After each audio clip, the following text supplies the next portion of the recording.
DeForest Police Chief could soon be out of the job after the village board voted to take the next steps toward termination. And the newest plan to solve crimes in Madison has detectives turning to your personal security cameras. This is News 3 This Morning. Good morning, everyone. Welcome to News 3 This Morning, Wednesday, August 8th. It's a very hazy, foggy Wednesday morning. Yes. Literally and figuratively. Right. Yeah. Right. Fog in the head, fog outside. Fog all over the place. Yeah. Take a look outside this morning from our Edgewater Skycam. Taking a look at downtown Madison, Lake Mendota. We definitely don't have the visibility that we typically have on this shot in the morning. There are low clouds and fog across most of the area early today. Here's a look at the dense fog advisory that is in effect until 9 o'clock this morning for Dane County and all areas to the west and southwest. So it does include most of our viewing area. Visibility is near zero in Platteville and Mineral Point, as well as Dells and Juneau today. Quarter-mile visibility here in Madison and many other spots. So be careful. Make sure you have those low beam headlights on early today. Once the fog lifts, temperatures will climb through the 70s, back into the low to mid 80s today. We should top right around 83 here in Madison. Now here's a look at your first alert traffic. So far it's been pretty quiet in the area, but again, keep in mind the foggy conditions. Yeah. There are some slow spots showing up on Stoughton Road this morning, but no accidents to report. So you're still going at posted speeds on all the major roads heading into Madison. One time I hit a deer was this time of day in fog. Yeah. You got to go slow because you really have no visibility. Can't see anything. All right. Thanks, Hats. Appreciate it.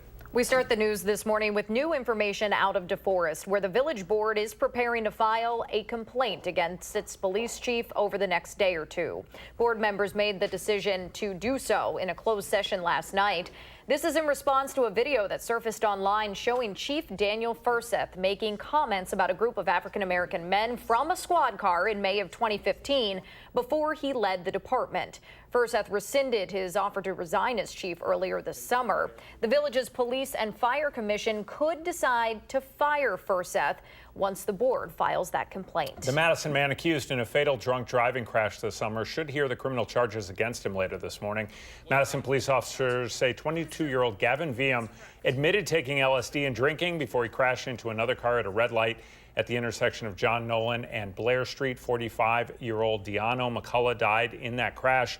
Now, Viam's currently being held in the Dane County Jail on a $25,000 cash bond. If he's convicted of the 2 felonies he's facing, he could be sentenced to 50 years in prison.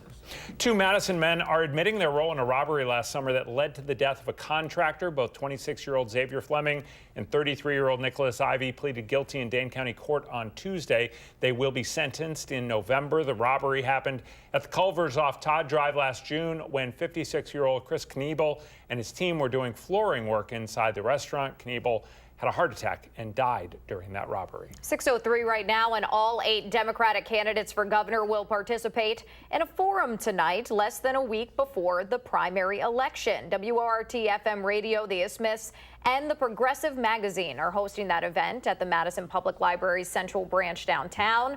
It's free and open to anyone who wants to learn more about those hoping to challenge Governor Scott Walker this November. That event kicks off at 6:30 with a meet and greet with candidates. The forum will also be broadcast live on WORT 89.9 FM and over on the Isthmus Facebook page starting at 7 p.m. The Madison Rotary will get an update today on a major donation club members made to the city's newest school. The goal behind the $100,000 donation to the One City School was to close the city's achievement gap for students of color. Josh Spreiter's live from the school now with how things are going so far. Good morning, Josh. Good morning. School officials say things are already off to a very promising start here. They just started open enrollment for preschool this summer. The school says it wants to live by its name, One City. The principal tells me they work to develop and maintain community partnerships that benefit children, parents, families, and team members, all through consistent outreach, advocacy, and transparency.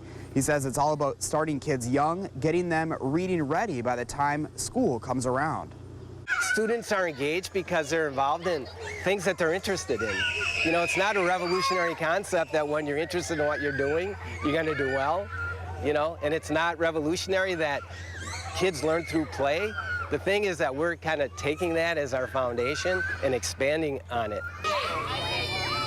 Brian Grau is the vice president and principal of the school. He says when the entire community works together to benefit children, our children will have a stronger chance to succeed. Now, One City is thankful for the continued support from the community. The CEO, Kaleem Kerr, tells me he looks forward to giving a positive update to the Madison Rotary Club today. All right, Josh Spreiter reporting live this morning for us. Thank you so much, Josh. It's 5 minutes after 6 right now. Madison City Alders are starting work tonight on next year's budget for the police and fire departments. Police Chief Mike Koval wants the Common Council to authorize $45,000 over each of the next 2 years to replace the light bars on the city's patrol cars. The chief says they're outdated, can't be seen clearly in some cases. That's his top spending priority. He also wants $380,000 to maintain the district's 5 stations, its training center, and its space in the city-county building. Fire Department Chief Steve Davis is requesting $500,000 for engines, hoses, and other equipment in the 2019 capital budget, as well as $150,000 to upgrade mobile radios and alerting systems. Over the next 5 years, Chief Davis says he's looking to spend nearly $7 million to improve Station 10 on the city's north side and $2.5 million to add resources at Station 6 just off South Park Street on West Badger Road. The city's preparing to annex the town of Madison in a few years, take over some of the emergency services for that community. Capital budget proposals will be presented to the Public Safety Review Commission tonight. Madison police are launching a new program they say could help solve crimes more quickly. The department is asking homeowners who have security cameras to register them with the police department. So if a crime happens nearby, they'll have quick access to a list of who might have caught something on their surveillance systems. Police say that will save time that's usually spent canvassing the area for cameras. It's going to make Madison that much safer because we're going to be able to potentially take criminals off the street more quickly. Police stress this program is confidential. Homeowners still own the footage from their own cameras, and they can decide when to turn it over to police. 63 degrees right now, but just in time for the Wisconsin winter. We know that's coming eventually. We will soon be able to take a direct nonstop flight from Madison to Phoenix. Frontier Airlines is adding the new service on November 17th. There are going to be 2 weekly flights. Round trip to Phoenix Sky Harbor International Airport. Flights are going to leave Madison on Wednesdays and Saturdays around 5 o'clock in the afternoon. Now, tickets for these flights are already available online, and early deals show them available for under $200 round trip. We will definitely be wanting something like that in a few months. February. 6:07 right now. Madison Alders are slowing down a possible new contract for the head of the water utility here. This comes as that general manager continues to answer questions about the utility's $6 million deficit. Christina Laurie shares the latest here in a couple minutes. And there is some fog outside this morning. There you have it right there. That's Madison north and southwest as well. Eventually, that fog's going to clear out. Hattie says probably the advisory ends around 9 o'clock. Once that happens, today should be the best day of the week weather-wise. Hattie's First Alert forecast is next on News 3 This Morning.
Happy Wednesday morning from the Hattie-O Patio this morning, where we're dealing with some fog. We had some moisture in the atmosphere in the form of some rain yesterday.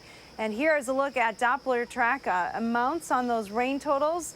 Not a whole lot here across southern Wisconsin. Looks like the heaviest rain stayed just south of the state line, but a few areas did pick up a little bit of measurable precipitation yesterday. We had just 1/100 of an inch here officially at the airport in Madison. Now things are pretty quiet early this morning, which is great news. No rain in the forecast, but again, all that moisture in the atmosphere is leading to some fog development. A dense fog advisory is in effect for most of the area. This does include Dane County. Janesville and Rock County, though, are not included. The dense fog advisory goes until 9 o'clock. Current visibility readings have been pretty consistent here in Madison, just a 1/4 of a mile. Zero visibility, though, in Mineral Point, as well as Platteville and up towards the Dells. Some fog is pretty widespread, though, across western Wisconsin. Good news, though, once the fog lifts, skies will clear out and things stay relatively quiet right through the weekend, and that is great timing for the Perseid meteor shower. This is an annual meteor shower. It will peak this weekend. Best viewing time will probably be after midnight, towards 2 a.m. You definitely want to find a dark spot in the sky. Look towards the northeastern sky or the constellation Perseus. This year, forecast up to about 70 meteors per hour. So a pretty good show expected. Here's a look at our current temperatures early today. 63 in Madison, 64 in Janesville, 60 in the Dells. Dew point temperatures will hover in the mid-60s, though, through the day. So you're definitely going to notice the moisture in the atmosphere. It's going to feel pretty muggy today. Future Tech does a pretty good job of forecasting the decrease in clouds this morning. The fog will be with us through the mid-morning hours, but between 10 and noon, those low clouds and fog should lift quite a bit. We're back to partly to mostly sunny skies for the afternoon. Temperatures in the low to mid-80s. Now overnight tonight, a weak front will pass through the area. Most spots, though, are not going to see any rain from this front. Here's a look at your extended forecast. We have temperatures that will climb into the mid-80s again through the weekend, right into next week. It looks pretty warm around here.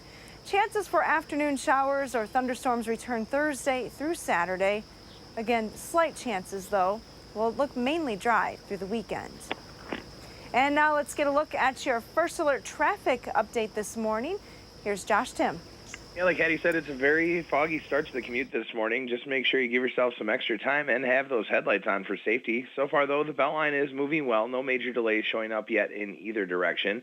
Roads here in Dane County not looking too bad, even with the heavy fog. A few brake lights are popping up on Stoughton Road and Verona Road approaching the Beltline ramps. No major issues downtown around the Capitol Square and UW campus. Volume shouldn't be a factor, at least for another half hour or so. And other main routes heading into the city, they're moving along at the posted speeds with no crashes or delays.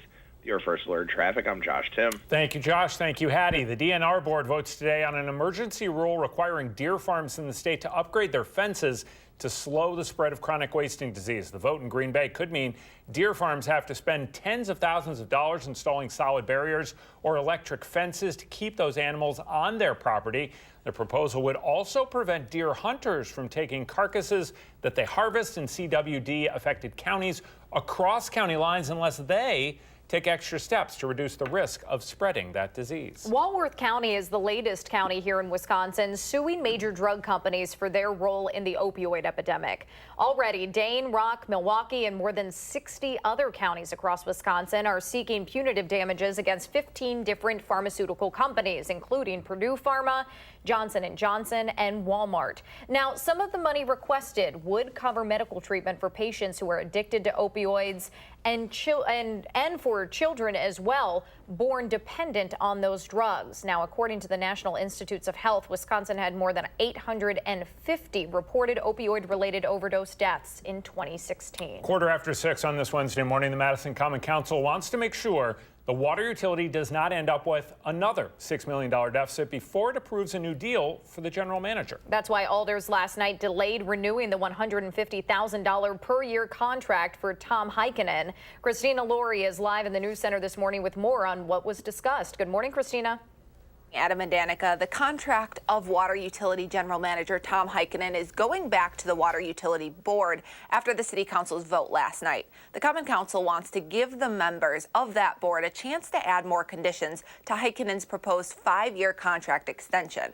Last week, Mayor Paul Soglin sent Heikkinen a letter outlining what he expects to see from him if his contract is renewed, including making progress on the utility's budget situation by the end of the year, in addition to a pending rate hike that was planned before the utility was made aware of its deficit this spring. The water utility is proposing that several unused properties be sold. They get a loan from the city and push back the timing of some projects they've been working on. Heikkinen started as general manager of the utility back in 2008 and would make more than $150,000 a year in that role under his new proposed contract. The water utility's next meeting is still 3 weeks away. We will certainly follow up on that. Christina Lurie reporting from the News Center. Thank you, Christina. In business news this morning, MG&E stock opens down slightly after the utility reported its quarterly earnings on Tuesday. Company reported a second quarter profit of nearly $18.5 million. MG&E shares are up about 3% since the start of 2018, down though about 2% overall since this time last year. 21st Century Fox is going to report its quarterly earnings after the markets closed today. It's the first time since Disney's board approved a $71 billion deal to buy that company. In a meeting with investors yesterday, Disney CEO outlined plans to take over Fox's majority stake in Hulu, try to be more competitive with streaming services like Amazon and Netflix. Disney, meanwhile, failed to meet its earnings projections in the second quarter, sending its stock down as much as 2% in after-hours trading. Two different city groups are talking about plans to build a boutique hotel at the top of State Street later on today. Those commissions will specifically talk about the design and how traffic might be impacted if the 130-room hotel went in near State and West Dayton, across the street from the Overture Center. The $40 million project would be 9 stories tall, which does exceed the normal height limit for buildings that close to the Capitol. It would include a rooftop bar and a restaurant on the first floor. Some people are concerned, though, about the aesthetic matching with the rest of that area. If the project gets all of the necessary approval, it's expected to be up and running by the end of 2020. Be following that one for sure Yeah. going forward. 6:18 right now. Businesses around the city's worst construction project this year don't want to give up on their annual fall sale. Won't be easy to find parking, that's for sure. We'll share an update here in a couple of minutes. And after the fog clears this morning, Hattie's advice is to get outside and enjoy summer in Wisconsin. This is what it looks like, though, this morning. Yikes. I don't even know where that is. We'll get an update from somewhere Hattie. in southern Wisconsin. Yeah, take our word for it, I guess. The latest forecast, First Alert forecast, is coming up next on News 3 this morning.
Good morning, I'm meteorologist Hattie McLean. Adam and Danica were wondering where this sky cam shot was. This is the sky cam here at the station. We have lots of low clouds and fog. Can't see anything from the WISC-TV sky cam this morning. Dense fog advisory is in effect for Dane County and all of western Wisconsin, so we're not alone with these foggy conditions. Take a look at visibility. Pretty common to see visibility at 1/4 of a mile in most spots this morning. Here's a look at our temperatures statewide. 60s here across southern Wisconsin. Parts of the Northwoods are starting in the upper 50s, but temperatures are pretty similar all across the area early today. Day planner temps, though, once the fog lifts, we break into some sunshine for the afternoon with highs back to 83 later on today. Have a wonderful day. Thank you very much, Hattie. So Monroe Street businesses still want to hold the annual Monroe Street Festival later this year, despite the road construction going on there right now. Organizers are submitting an application for this year's event at tonight's meeting of the city's Street Use Committee. It's being planned for September 22nd, even though, as we mentioned, the construction on Monroe Street, it's not expected to finish until November. Organizers still want to use the sidewalks along Monroe Street for this year's event while work continues on the street. It would be the 41st annual Monroe Street Festival. The plaza of Milwaukee's new Fiserv Forum will be filled with beer, polka, and brats for the inaugural event in that space. Oktoberfest will take place October 5th through 7th. This year's event will be the 9th year for the festival. It's changed locations from year to year, and this time around it will be on that plaza close to the Bucks brand new arena. The free festival features events like a Stein hoisting competition, brat eating contest, and live polka music. Speaking of live music, there's a chance to listen to some of Madison's talented young musicians at a Westside Park tonight. The Wisconsin Youth Symphony Orchestra is going to be performing at the anniversary of Concert in the Park. That happens tonight in the old Sauk Trails Business Park. The concert starts at 5, but the group's also going to play at 10 after 8, which is when the sun is supposed to be setting. That'll be followed by a fireworks show. Mark and Susan will share more about this concert later on today on Live at 4. If you're already missing concerts on the square that ended last week, there's a different Wednesday night performance hoping to help fill the void. Jazz at 5 is celebrating its 25th season with free concerts at the top of State Street and most of the square. That series features youth jazz groups, professionals as well, draws around 2,000 people every Wednesday night. That series starts tonight, runs through the beginning of September. Your time right now is 6:24, and a child has been hit by a car in one of the Mount Olympus parking lots. Leah Linscheid is here with the latest in a couple minutes. And the Wisconsin Union will no longer have areas named after famous alumni connected with KKK groups on campus nearly 100 years ago. The day's top stories are next on News 3 this morning.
Tired of phone calls, emails, and frustration, the family of a missing Madison man travels to Europe to try to find him themselves. We'll have an update on how it's going. A new school here in Madison is hoping to close the achievement gap. I'm Josh Brutter, live in Madison this morning. How school leaders hope to get other public schools involved as well. This is News 3 This Morning. Good morning, everyone. It is the final half hour of News 3 This Morning, 6:28 right now on this Wednesday, August 8th. There is a lot of fog out there in most of our area. Let's turn it right over to Hattie McLean with a look at maybe when this fog will clear out. Hattie, I don't know if it'll ever clear out of my brain this morning, I tell you what. Well, that's a different story, and I can't forecast that, Danica, but I can help you out with the fog outside. It's actually getting a little thicker here on the west side of town, so I wouldn't expect the fog to clear up anytime too soon, at least a couple of hours yet. The air is very thick here across southern Wisconsin. Here's a live look from the Queen Bee Radio Skycam in Platteville. Difficulty seeing anything on that Skycam shot as well this morning. The fog is widespread across the region. A dense fog advisory goes until 9 o'clock this morning. Here's a look at current visibility readings. Zero visibility in the Dells, Mineral Point, Platteville, and Juneau this morning. Other spots like Madison and Prairie du Chien have just a quarter-mile visibility. So you want to plan a little extra time on the roads this morning. Be sure you have those low beam headlights on as well. Temperatures, though, once the fog lifts, will start to climb through the 70s today, and will top in the low to mid 80s, right around 83 here in Madison. Again, for your first alert traffic update this morning, my advice would be to plan a little extra time due to the fog. There are already some brake lights showing up on the Beltline both directions, right around Stoughton Road, so getting a little congested there. Otherwise, no accidents to report right now, so that is great news. You're still going at posted speeds heading into Madison. And that's your first alert traffic. Thank you very much, Hattie. We appreciate it. It's 6:29 right now. We're expecting later today to get an update on the condition of a child who was hit in the parking lot of Wisconsin Dells Hotel yesterday. Leah Lynchide is in the news center this morning with what we know so far about this accident. Leah, good morning. Rome. Officers say this happened yesterday evening around 4:30 outside the Hotel Rome at the Mount Olympus Water Park. Bystanders and hotel staff were giving the child first aid when crews got there. The child was then taken to the Baraboo Airport to be airlifted to the hospital, but it's unclear how they were doing or what their condition is this morning. Lake Delton accident, but they say they have ruled out alcohol as a factor. Now, this is very much a developing story this morning. We're going to continue to follow it and post any updates we find on our website. That's channel3000.com. Back to you guys. All right, Leah Lynchide reporting from the news center. Thank you so much, Leah. It is 6:30 right now. The family of a Madison man missing in Central Europe is now there trying to find him. Jonathan Luskin's mother is in Slovenia, where he was last seen over a month ago. Susan Stone says she and Jonathan's father don't have any leads on where their son could be. She told News 3 it's clear Jonathan is not in a Slovenian hospital and that he was last seen in a hostel in Slovenia's capital city on June 22nd. Luskin's a chemistry tutor in Hong Kong and was traveling with his mother before he went missing. The U.S. Embassy, meanwhile, is helping try to find him. The Rock County Medical Examiner does not suspect anything criminal happened before a Janesville senior citizen died in the Rock River this week.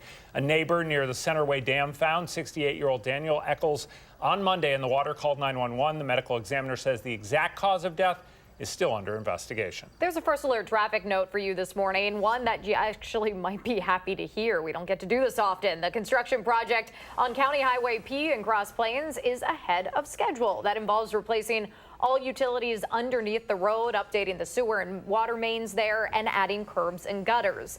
Work is still going on this morning, so the detour is still in effect in that area, but it's now expected to be cleared up by Labor Day. Certainly good news. 6:32 right now. The head of One City Schools here in Madison is set to update the city's Rotary Club today on enrollment and progress for the program. So that club made a significant investment in the district's newest school, which is working toward closing the achievement gap. Josh Spreiter's live at the school this morning with his message to the community. Good morning.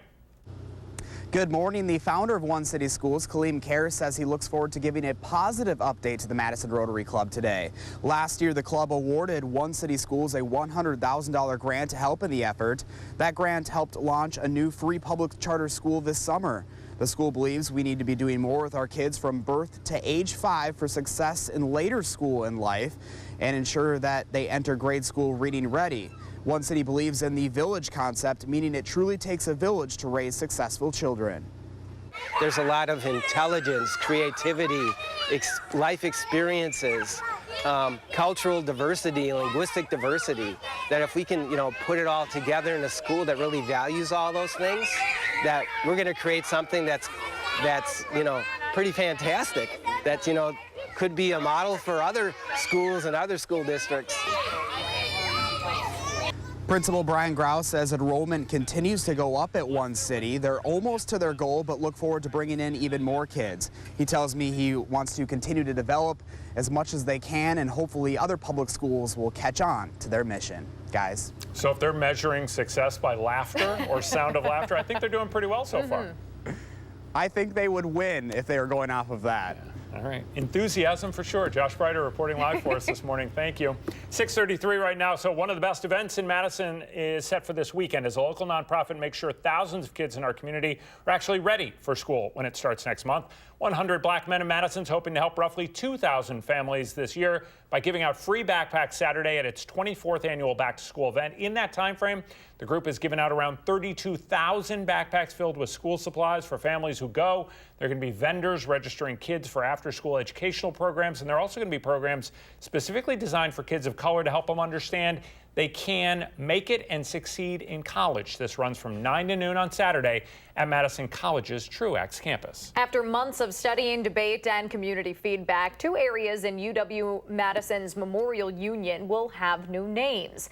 The Porter Butts Gallery will now be called just the Main Gallery. Porter Butts attended the university in the 1920s and belonged to a student social group called the Ku Klux Klan. That group has no apparent link to the national racist organizations of the Knights of the KKK. However, the name was enough to make some students feel unwelcome. Porter will be honored through a kiosk somewhere else in the Union where there is less student traffic. The Union Council also voted to take Frederick March's name off the play circle there until more research can be done on his possible connections to the KKK. Security officers are warning the latest threat to this fall's election could come from artificial intelligence. We'll share that story in the morning sprint. And a Wisconsin company that makes plastic straws is buying the only entity in America with the product that could put them out of business. The details are next on News 3 this morning.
Welcome back on a very cloudy Wednesday morning. It's time of the morning we always ask you to share a little bit of your morning with us, and Danica loves dogs. I do. So I picked this out for you. Mary posted this on her Facebook page. This is her dog after a long weekend camping.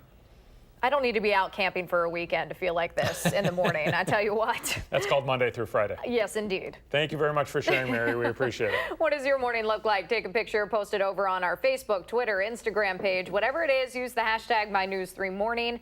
We share our favorites every morning here on the program. 6:39 right now, and voters in Sauk County could be asked about the right to bear arms on November's ballot.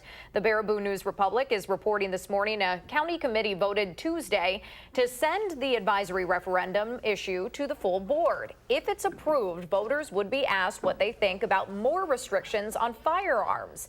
The referendum would just be to gauge public opinion on the issue. It wouldn't result in any immediate changes to the law. The committee voted down a similar referendum about abortion rights yesterday. A number of other counties you may remember across southern Wisconsin are asking voters about legalizing marijuana during November's election. A Wisconsin company that makes plastic straws and other disposable tableware is buying the country's only paper straw maker. The Oshkosh-based Hoffmaster Group is taking over Aardvark straws at a time when Aardvark's just overwhelmed with orders. The Indiana company makes biodegradable and compostable paper straws within the last year. Cities like San Francisco, Seattle, Vancouver have banned the use of plastic straws. Companies like Starbucks, Disney, and Milwaukee Bucks are not going to be offering them to their customers in the future either. Very interesting. Yeah. 6:40 right now. There's some fog out this morning in Madison and areas north of the city. And once that clears, going to be a really nice day, and hopefully that'll happen within the next couple hours. Might be the best day of the week weather-wise, even though it's not looking like it out on the lake this morning here. Hattie's first alert forecast is coming up next. First, though, it's August 8th. We want to say happy birthday to Thomas and Jackson and Kaylin and all of the other kids turning 3 today. Thanks for letting us celebrate with you right here on News 3 This Morning.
We're taking a live look outside right now, even though you can't really see much of anything in parts of our area this morning. There's a lot of fog in Madison and spots north and southwest of the city right now. Hattie will let us know when it will all clear out, coming up here in a minute. First, though, the Beloit Turner School District's getting closer to asking voters this fall to spend $26.5 million on building upgrades. It's really similar to a referendum that failed earlier this spring by only 3 votes. Janesville Gazette reports this morning the full school board will vote on Monday to decide whether to send the referendum to voters this fall. Board members unanimously agreed that upgrades are needed, but are debating whether the referendum would be more likely to pass as a single question or as 2 separate questions. Wisconsin's offensive line is huddled and probably a little more optimistic about the season for the cover of Sports Illustrated's college football preview. Those issues will be sold throughout the Midwest. Even better than a cover story, Sports Illustrated has the Badgers ranked 3rd and playing Alabama in the college football playoff semifinals. Now, Wisconsin's coming off a record 13-win season last year with a number of starters coming back on the offense and defense. The last time a Badger graced the cover of Sports Illustrated, by the way, was 2015 with the Player of the Year, Frank the Tank, Frank Kaminsky. Doesn't really feel like football weather out there right now, but they're practicing today, Hads. Hopefully they can see the passes that are coming their way. Let's hope so. They wouldn't be able to see much right now. It is going to be a warmer day today than yesterday. And that's true for the State Fair. If you're headed to West Allis today, take a look at your forecast. Lots of sunshine once the fog lifts. Temperatures will be back into the low 80s. So another beautiful day at the fair. It'll be a little humid. You'll definitely notice the humidity today, but not terrible. Dense fog advisory is in effect, though, for Dane County and all points to the west and southwest. Fog is not as big of a problem in the Milwaukee area this morning. Here in Madison, though, we've had visibility at 1/4 mile for the last couple of hours. Visibility has now dropped to a 0 in Monroe, still 0 in Mineral Point and Platteville, as well as the Dells. So the fog is very widespread early this morning. Here's a look at satellite and radar trends. Once the fog lifts, we're going to break into some sunshine. We should see some nice clearing for the afternoon. Things stay pretty quiet through the day today. Here's a look at that future track forecast model. Quiet with no storm systems in the area this afternoon, so enjoy that sunshine and warmer weather. A cold front begins to drop through the area late tonight into early tomorrow. Most areas, though, are not even going to see any effects from this front, maybe just a wind shift. Otherwise, no rain anticipated. Our next chance for rain comes Thursday afternoon. High pressure building into the area for the weekend. It's going to keep things pretty quiet around here. Temperatures this morning across the midsection of the country, 70s to the south. We have Decatur, Illinois, St. Louis starting in the 70s this morning, 63 in Des Moines and 65 in Minneapolis. Those numbers are pretty close to what we're seeing here in Madison. 63 right now, 62 in Watertown as well as Lone Rock, and 64 in Prairie du Chien. Dew points today, though, are going to remain high in the mid-60s, so pretty steady through the day. You'll definitely notice the humidity. In fact, it may even feel a little bit uncomfortable for some today with those dew points in the 66 to 70 degree range. Here's a look at your pinpoint city forecast highs today. 81 in Middleton as well as Watertown. Now, again, we have sunshine in the forecast later today. We'll have to wait till about 9 o'clock for that fog to lift. 80, pretty common number to the west from Prairie du Chien through Fenimore all the way down to Cuba City. 80 for the high today. And to the north, 81 in Lone Rock as well as Necedah. Here in Madison, we're topping at 83 degrees this afternoon. Should be a very nice day. Again, once the fog lifts, we have warm temperatures then through the rest of the week, right into the weekend and even next week. Chances for afternoon showers Thursday, Friday, and Saturday. Not a huge deal, though. I wouldn't cancel any plans just yet. No. Oh, look at Penelope Lou in Sun Prairie. It's got a motif of sleeping dogs. I know, it's good stuff. That's the second one we've shown this morning. I know. That looks pretty darn comfortable. Right? Blanket, pillow. Penelope Lou is living the life. I love it. Yeah, good stuff. Thanks, Hads. You're welcome. Morning Sprints coming up next here on News 3 this morning.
6:51 time now for the morning sprint. Taddy has a dense fog advisory through the morning before a beautiful day ahead. And Leah Linscheid has the latest on a child who was hit by a car in the Dells. Josh Spreiter's reporting on a new Madison school working to close the achievement gap. But we start in DeForest, where the DeForest Village Board will file a complaint against its police chief after a video surfaced online of him making racist remarks. The complaint with the Police and Fire Commission could lead to Daniel Furseth being fired. Furseth refused a six-figure severance deal last week after an investigation showed no other examples of racist behavior aside from the video made more than 10 years ago.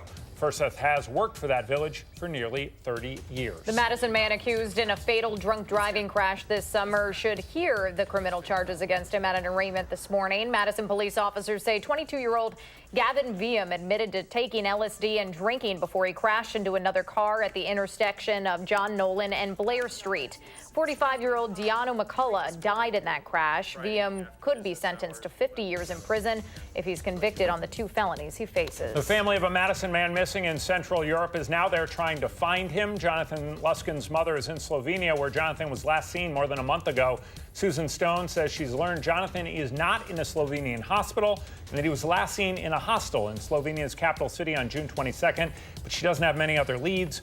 The U.S. Embassy is trying to help find him. We are waiting to hear more from police this morning on the condition of a child hit by a car in a hotel parking lot in the Wisconsin Dells.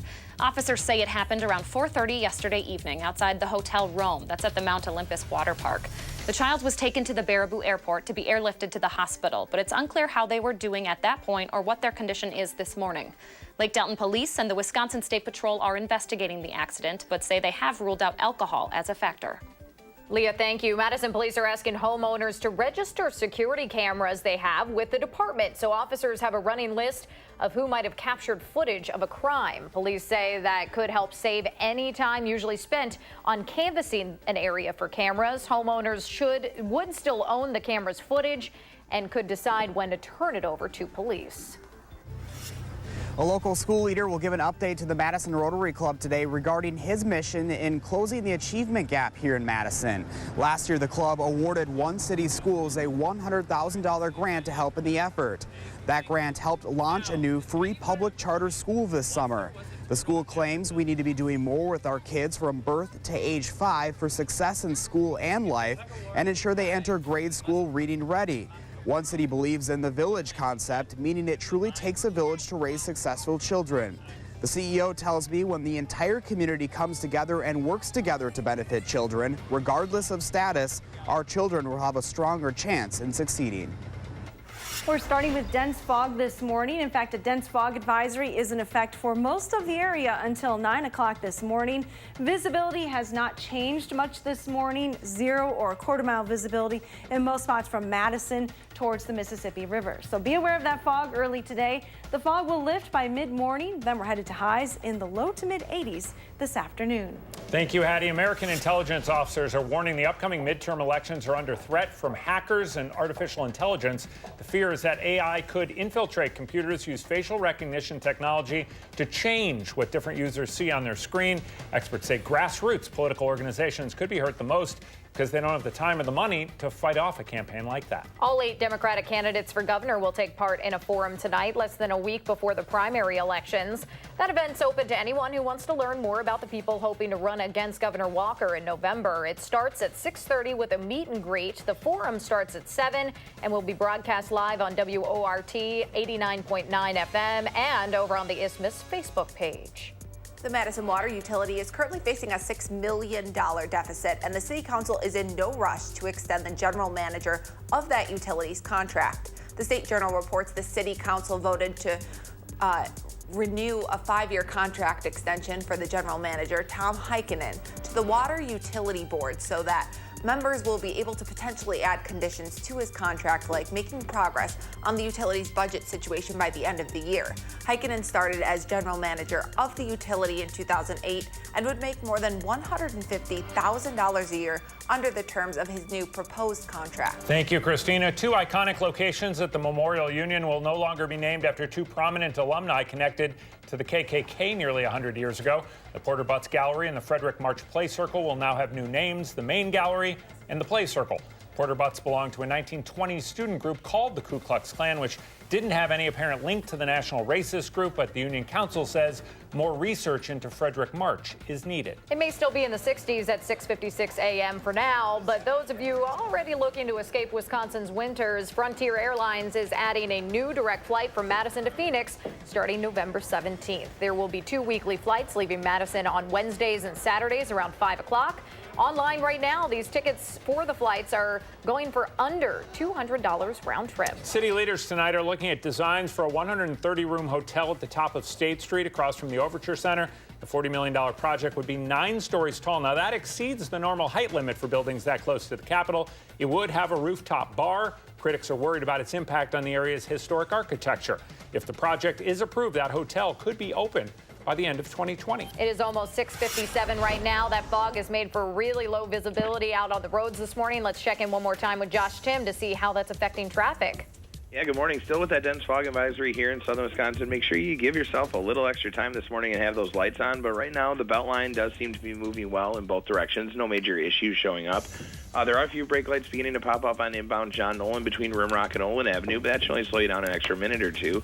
Other main routes heading into the city, including on the interstate, they're moving along at the usual speeds with no major crashes or delays. Your First Alert Traffic, I'm Josh Tim. Thank you, Josh. And here's the view from the Edgewater Sky Cam. Definitely can't see as far as we usually can this time of the day. So there are low clouds in the area, lots of fog to deal with this morning. The dense fog advisory will go until 9 o'clock. After that, clearing skies with highs in the 80s again today. Thank you, Hattie. We'll get an update on traffic and fog in about 25 minutes.